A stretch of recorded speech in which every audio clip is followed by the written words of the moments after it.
농구 역사에서 진짜로 게임 자체를 바꾼 선수는 많지 않습니다. 잘하는 선수는 많습니다. 위대한 선수도 많습니다. 그런데 리그 전체의 전술, 선수 육성 방식, 수비의 기본 원칙, 팬들이 농구를 보는 눈까지 통째로 바꿔버린 선수는 극히 드뭅니다. 그리고 그 대표적인 인물이 바로 스테픈 커리였습니다. 실제로 NBA.com에 실린 디 애슬레틱 기사도 커리를 마지막 혁명적 변화의 주인공으로 놓고 지금 그와 비슷한 급의 변화를 빅터 웬바냐마가 만들어내고 있다고 짚었습니다. 커리가 바꾼 농구는 명확했습니다. 예전에는 3점슛이 좋은 옵션이긴 해도 어디까지나 공격의 일부였습니다. 하지만 커리 이후 3점은 시스템이 됐고 스페이싱은 팀 전술의 중심이 됐고 가드 한 명의 슛 범위가 수비 전체를 무너뜨릴 수 있다는 사실이 상식이 됐습니다. 그리고 지금 웬바냐마는 전혀 다른 방식으로 비슷한 충격을 주고 있습니다. 한 선수의 존재만으로 공격 루트와 수비 판단이 동시에 바뀌는 상황. 바로 그 지점에서 커리 이후 가장 혁명적인 선수라는 말이 나오기 시작한 겁니다. 디 애슬레틱과의 인터뷰에서 커리는 이런 변화는 억지로 만드는 게 아니라 재능과 스타일이 너무 분명해져서 팀 전체가 그것을 중심으로 풀리기 시작할 때 자연스럽게 일어난다는 취지로 말했습니다. 그리고 지금 샌안토니오 스퍼스는 바로 그 단계에 들어가고 있습니다. 웬바냐마 개인이 눈에 띄는 선수를 넘어 팀의 정체성 자체가 웬바냐마를 중심으로 재편되고 있다는 뜻입니다. 커리가 직접 그런 종류의 성장을 받고 그래서 웬바냐마에게서 비슷한 결을 읽었다는 점이 핵심입니다. 이게 왜 중요하냐? 농구에서 대단한 선수와 리그를 바꾸는 선수는 다르기 때문입니다. 대단한 선수는 자기 팀을 강하게 만듭니다. 하지만 리그를 바꾸는 선수는 상대 팀까지 바꿉니다. 상대가 그 선수를 막기 위해 원래 하던 농구를 포기하게 만들고 어린 선수들이 그 선수를 따라하게 만들고 프런트가 그 선수 유형에 맞는 로스터를 찾게 만들고 감독들이 아예 전술의 출발점을 새로 짜게 만듭니다. 커리가 그랬고 지금 웬바냐마가 그 길로 들어가고 있습니다. 웬바냐마가 무서운 이유는 단순히 224cm라서가 아닙니다. 큰데 슛도 쏘고 블록도 하고 핸들링도 되고 패스도 된다는 식의 설명만으로는 부족합니다. 진짜 무서운 건 이 선수가 코트를 압축하는 방식입니다. NBA.com 기사 표현대로라면 웬바냐마는 코트를 줄여버리고 상대의 게임 플랜과 기술 선택, 심지어 편한 플레이 구역까지 흔듭니다. 예전에는 골 및 보호자와 외곽 수비수가 분리돼 있었는데 웬바냐마는 그 경계를 흐립니다. 골 밑에 있어도 외곽까지 닿고 외곽에 있어도 림 억제가 됩니다. 상대는 도대체 어느 공간이 안전한지 감을 잃게 됩니다. 그래서 웬바냐마를 보면 기존 빅맨의 언어로 설명이 안 됩니다. 센터라고 하기엔 너무 넓게 움직이고 포워드라고 하기엔 림 보호가 너무 강력하고 가드처럼 다루기엔 길이와 수비 범위가 말이 안 됩니다. 이런 선수는 단순히 포지션 파괴라고만 부르면 설명이 부족합니다. 오히려 농구의 공간 개념을 다시 쓰게 만드는 선수에 가깝습니다. 커리가 슛 거리로 코트를 늘려버렸다면 웬바냐마는 길이와 기동성으로 코트를 뒤틀어버리는 쪽에 가깝습니다. 방향은 다르지만 충격의 종류는 비슷합니다. 그리고 이 이야기가 과장이 아닌 이유는 지금 웬바냐마가 실제 결과로 증명하고 있기 때문입니다. NBA.com 4월 3일 MVP 레더에서 웬바냐마는 1위를 유지했고 시즌 평균은 24.7점, 11.5 리바운드, 3.1 블록으로 정리됐습니다. 특히 경기당 평균 출전 시간이 29.2분인데도 임팩트가 압도적이라는 점이 강조됐습니다. 많이 뛰어서 쌓은 스탯이 아니라 짧게 뛰고도 경기 자체를 뒤집는 선수라는 뜻입니다. 3월 27일 MVP 레더에서는 더 직설적인 표현이 나왔습니다. 웬바냐마가 아주 짧은 시간 안에 역사적인 수비수로 변모하고 있고 최근 3경기에서 블록 17개를 기록했으며 30분도 채 안 뛰면서 이 임팩트를 만든다고 평가했습니다. 이건 단순한 유망주 칭찬이 아닙니다. 이미 리그 최정상급 양면, 영향력을 가진 선수에게 붙는 문장입니다. 그래서 요즘 MVP 경쟁에서 웬바냐마 이름이 진지하게 오르내리는 겁니다. 최근 퍼포먼스는 더 노골적입니다. 4월 2일 골든스테이트전에서 웬바냐마는 41.18 리바운드 3블록을 기록했고 스퍼스는 그 승리로 최근 28경기에서 26승을 찍었습니다. 이 경기로 웬바냐마는 NBA 역사상 최연소로 2경기 연속 40점 이상, 15리바운드 이상을 기록한 선수가 됐습니다. 한두 번 터진 게 아니라 리그 전체가 이건 진짜다라고 인정할 수밖에 없는 페이스가 나온 겁니다. 더 놀라운 건 이 기록이 스퍼스 팀 역사에서도 이례적이라는 점입니다. NBA.com이 실은 디 애슬레틱 기사에 따르면 웬바냐마는 스퍼스 역사상 처음으로 2경기 연속 40점, 15리바운드를 만든 선수입니다. 팀 덩컨도 있었고 데이비드 로빈슨도 있었고 스퍼스는 위대한 빅맨의 전통이 강한 팀입니다. 그런데도 지금 웬바냐마가 만들고 있는 기록은 그 전통 안에서도 별종입니다. 스퍼스가 왜 이 선수를 두고 단순한 에이스가 아니라 프랜차이즈의 새 시대라고 보는지 이 대목에서 드러납니다.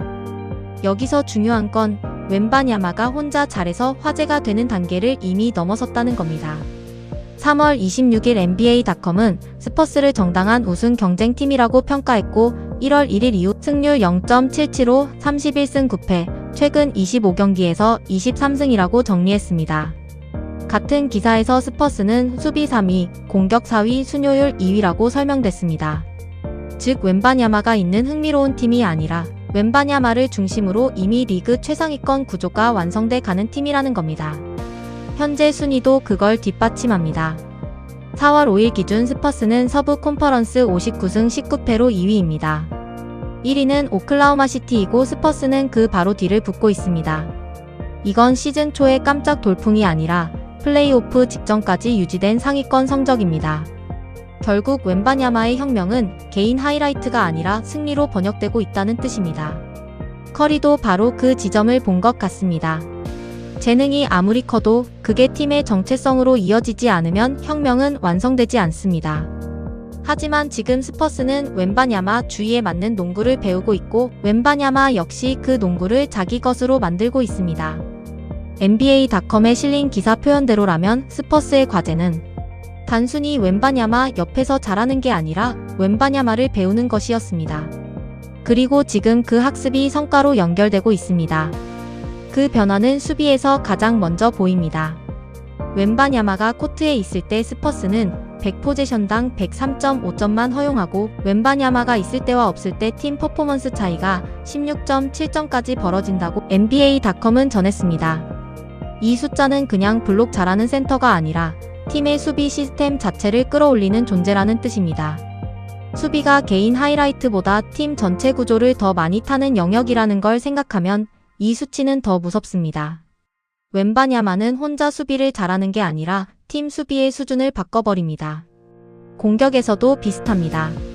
최근 스퍼스는 웬바냐마의 버티컬 스페이싱, 즉 위로 찢는 공간 활용을 중심으로 볼 핸들러와 윙들이 더 자유롭게 움직이는 구조를 만들고 있다는 분석이 나왔습니다. 커리 시대의 골든 스테이트가 슛 거리 때문에 바닥의 공간을 넓혔다면 웬바냐마가 있는 스퍼스는 높이와 길이 때문에 위아래 공간을 동시에 씁니다. 이건 그냥 엘리웁 한두 번의 문제가 아닙니다. 수비가 시선을 어디에 둬야 하는지부터 꼬이기 시작합니다. 결국 웬바냐마는 코트를 가로로만 아니라 세로로도 바꾸고 있는 셈입니다. 그래서 웬바냐마를 막는 팀은 늘 둘 중 하나를 포기해야 합니다. 골밑을 지키면 바깥에서 흔들리고 바깥을 따라가면 림이 열립니다. 작은 라인업으로 스피드를 올리면 길이에 막히고 큰 라인업으로 버티면 기동성에서 밀립니다. 기존에는 상성으로 설명되던 매치업이 웬바냐마를 만나면 상성 자체가 무너집니다. 이게 바로 혁명적인 선수의 특징입니다. 상대에게 우리 강점으로 풀자가 아니라 원래 하던 걸 못하게 만드는 것. 커리가 그랬고 지금 웬바냐마가 그렇게 가고 있습니다. 여기서 한 가지 더 봐야 할 건 리그 내부의 인정입니다. 워리어스 감독 스티브 커는 최근 웬바냐마를 두고 이제는 어린 선수처럼 보이지 않고 양쪽 코트에서 무엇을 해야 하는지 정확히 아는 선수처럼 보이며 어떤 플레이는 도저히 막을 수 없다고 평가했습니다. 이건 상대 감독의 립서비스라고 보기 어렵습니다. 커는 커리를 중심으로 현대 농구 혁명의 정점을 직접 만들었던 감독입니다. 그런 사람이 웬바냐마를 보고 이제 젊어 보이지 않는다고 말한다는 건 단순한 잠재력이 아니라 완성 단계로 접어들었다는 뜻에 가깝습니다. 국내 반응도 비슷한 흐름입니다. 즉 한국 팬들도 지금 웬바냐마를 단순 하이라이트형 스타가 아니라 수비까지 포함해 리그 판도를 흔드는 선수로 보기 시작했다는 뜻입니다. DC 인사이드 샌안토니오 스퍼스 갤러리 분위기도 비슷합니다. 3월 말부터 웸비 공홈 MVP 레더 1위 샌안토니오 스퍼스 7년 만에 플레이오프 진출 확정. 사우스웨스트 디비전의 주인으로 돌아온 스퍼스, 웬바냐마 내년에 MVP 가능하겠네 같은 글이 이어졌습니다. 커뮤니티 반응은 늘 과열되기 쉽지만 최소한 팬들이 지금을 미래의 예고편이 아니라 이미 시작된 시대로 받아들이고 있다는 건 분명해 보입니다. 이쯤 되면 질문은 하나입니다. 웬바냐마는 정말 커리처럼 농구를 바꿀 수 있을까?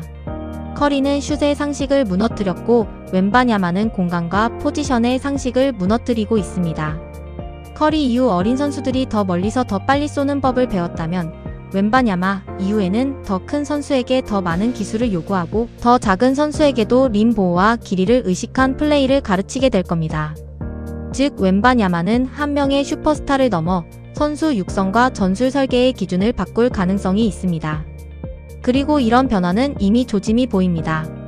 스퍼스는 지난 시즌 34승 48패 팀이었지만 웬바냐마의 성장과 팀 구조 정비를 통해 올해 완전히 다른 팀이 됐습니다.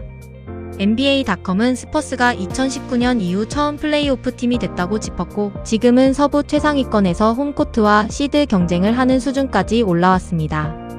한 선수의 등장이 팀의 타임라인을 당겨버린 겁니다. 원래 몇 년 뒤에 와야 할 그림이 지금 벌써 보이고 있습니다. 이건 정말 무섭습니다. 더 무서운 건 아직 끝이 아니라는 점입니다.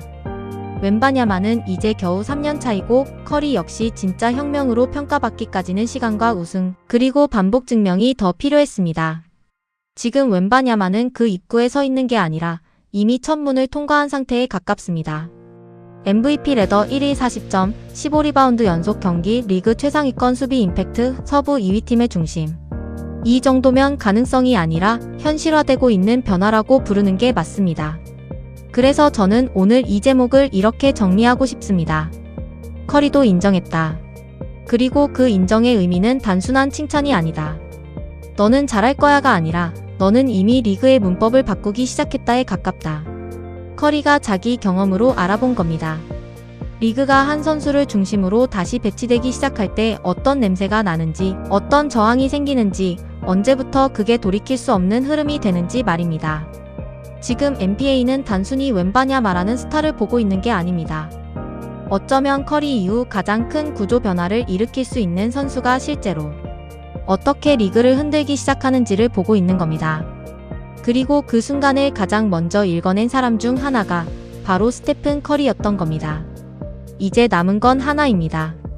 이 변화가 플레이오프에서도 통할지, 그리고 우승이라는 가장 큰 검증대에서도 계속 확장될지. 그 답이 나오면 우리는 차세대라는 말을 지우고 아주 단순하게 말하게 될지도 모릅니다. 빅터 웬바냐마가 농구를 바꾸는 순간은 이미 시작됐다고.